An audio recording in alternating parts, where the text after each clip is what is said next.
Hello everyone, welcome to PNYC Education English Grammar. Today our topic is verbs. ज्याला मराठीमध्ये आपण क्रियापद म्हणतो. Verbs are words that denote action. काम काहीतरी करतो आपण, खाणं पिणं झोपणं sleep something, possession or the state or condition of something, an action performed by the subject. So by example you will understand this. Mahima opened the door. So the action is what? Open. Who did it? Mahima. So this is called an action performed by the subject. Then the next example is Raj is cleaning his room. Cleaning is your action, means it is your verb. Raj is your subject.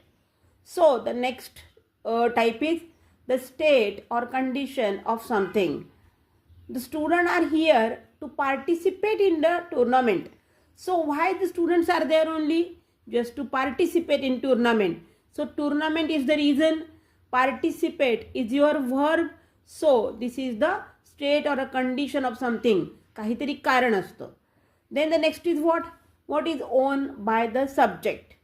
Latika has 3 new novels to read. So to reading is action, so it is a verb, and Latika is your subject. So she is having 3 novels to read, so it is owned, the novels are owned by Latika right now.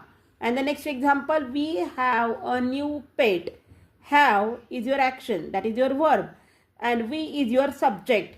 So in this way, from today we are going to start how the verbs are identified, how to use it, what are the types, etc. For more information, stay tuned. Thank you.